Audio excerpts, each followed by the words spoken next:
I suffer as a domestic violence survivor in my country, and I wanted to escape, and I came to this country.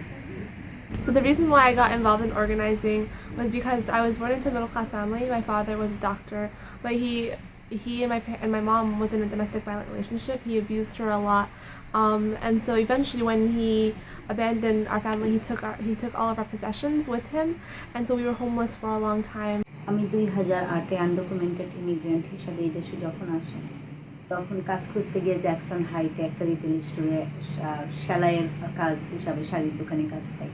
আর তখন আমি দেখতে পাই চারদিকে অনেক অন্যায়, কেউ ওয়ার্কার রাইটস ফলো করে না, বিশেষ করে মেয়েদের যারা আনডকুমেন্টেড ইমিগ্রেন্ট তাদের অনেক অসুবিধা। আমি বুঝতে পারি যে একটা কিছু করা দরকার। When I was in college, my father was arrested and put in prison for 3 years, minimum security, and he was almost beaten to death by the security guards. And just sort of the whole experience of seeing him go through our criminal justice system, how there was no recourse for anything to be heard, for justice, for human rights in that situation.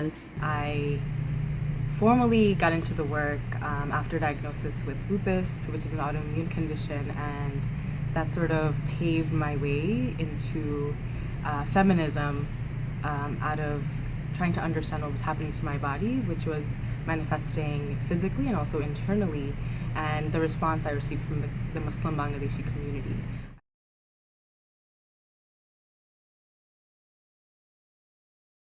The Bangladeshi community right now is facing a multitude of issues, including evictions and displacement without any fight, wage theft. There's also a lot of undiagnosed, untreated mental health issues, disability and isolation, especially among the Asian seniors. There's also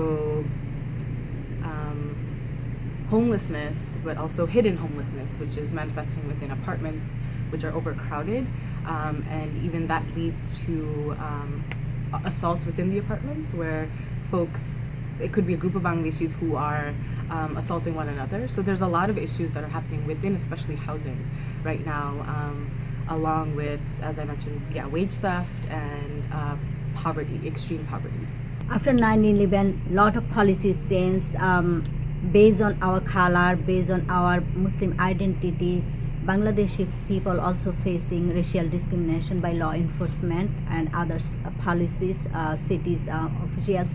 But our people don't identify this properly because they think, oh, it's the policy, we can do nothing. They never think about the organizing. So this is something we are struggling, and this is the main challenge with our community. How can we organize our community with other community who also suffer long time by these policies? At a very young age, oftentimes many of us face things like child molestation. There is many young Bangladeshi women, and it's really a surprise at how many women are affected by this. দেশ থেকে যখন মেয়েরা এই দেশে আসে একটা নতুন অবস্থার মধ্যে পড়ে, পরিবেশটা তার জন্য নতুন, দেশটা তার জন্য নতুন, তার কোনো বন্ধু থাকে না। আমাদের বাংলাদেশে যেরকম একটা পারিবারিক সিস্টেম থাকে, একে অপরকে মেন্টালি সাপোর্ট করার সিস্টেম থাকে, সে সাপোর্টটা এই দেশে আসার পর তার নষ্ট হয়ে যায়। Oftentimes in Bangladesh culture, there's dawats, there's parties, but the women are cooking, the men eat first. It's not necessarily a fun time for women to talk about the issues they care about. There's nothing like that. So one thing the Bangladeshi women in Patterson have really pointed out is that they're excited and they want a space for women to talk and build sisterhood.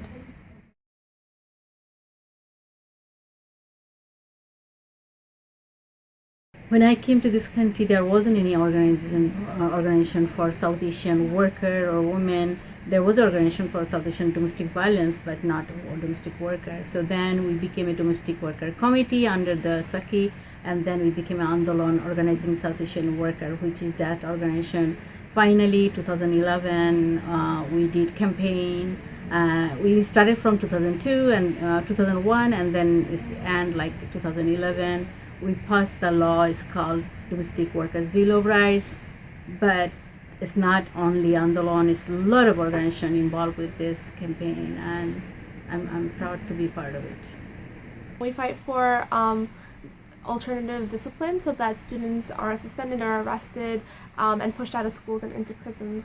And so a major success was getting the educational department releasing like data around suspensions and around like who was being suspended, because a lot of those data was privatized, and we knew we had a sense that like racial minorities were the ones who were targeted in punitive discipline. So some of the challenges, which I'll talk about first, is a distrust of organizers coming in, and that I think is because a lot of times in the past, organizations have failed our community, or particular people have failed a community, and so when I'm door knocking, people are not responsive because they believe that what we're trying to achieve is not going to happen. For example, I was working with the HIV/AIDS organization, and I asked him to come for the mobile van to test, and he was like, "What? Are you Bangladeshis? Like, kind of Bangladeshi women shouldn't talk about those things." And I suffered those, and finally that man came and then, tested, but, because I'm a woman from Bangladesh, and he couldn't accept it because Bangladeshi women shouldn't come out, and as a Muslim basically. এটা বাংলায় না বললে হয় না, কারণ আমাকে অনেকবার বলা হয়েছে যে আমি বেশি কথা বলি, আর আমার বেশি কথা বলা উচিত না, আমি একটা বেয়াদব, আমি অসভ্য, আমি অনেক কন্ট্রোল করতে চাই. So those are around being assertive or having clear demands that I should not be having, that I should not be loud, that I should not be participating and bringing up otherwise taboo topics. But I don't think housing is a taboo. Everyone has a right to housing. So yeah. We are often invisibilized, especially because we are not expected to be doing organizing work. We're not expected to be doing social justice work. We're expected to be pursuing engineering or math or academia. And so it's really important to recognize and record our histories and what we're doing as Bangladeshi organizers, and really showing both the younger generation that it is possible to do something other than what's expected of you.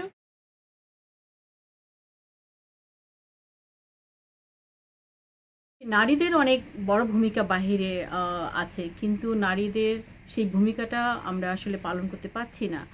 অনেক বাধা, অনেক বিপত্তির মাঝ দিয়ে নারীদের আসতে হয়। আসলে অনেক সময় দেখা যায় নারীরা সামনে দাঁড়ানোর লাইনে, কিন্তু পেছনে ছেলেরা, এবং তাদের কতটা মতামত তাদের নেওয়া হচ্ছে, এটা আমি ডাউট যে ওটা হচ্ছে না। তবে আমাদের আরও সামনে আগায় আসতে হবে, এবং আমাদের একতা দরকার। সেই একতাটা শুধু মহিলা হলে হবে না, আসলে ফ্যামিলি, ছেলেদেরও এই ক্ষেত্রে আগায় আসতে হবে। Self-determination is really the goal I want to see for Bangladeshi organizing, for organizing in general. I want all of us to understand that we have our own power, and that power collected is it's a very beautiful thing, but it's also something that's very strong and can really create the changes we want to see in our society. Our communities need to work together, feel empowered, and translate that power into our systems to make our systems respond to our power. We can really create a movement that is inclusive of everybody in the Bangladeshi community. This includes young women, it includes children, it includes undocumented folks, workers, women who are both working paid labor as well as unpaid labor at home, and really creating a movement where everybody can come out, right? Everybody has the support. Children of mothers would be like taken care of, so that women would be able to like do organizing work. Young women would have the support of their families to do social justice work, and really like creating a infrastructure in the community that really supports liberation work, I think, is my hope.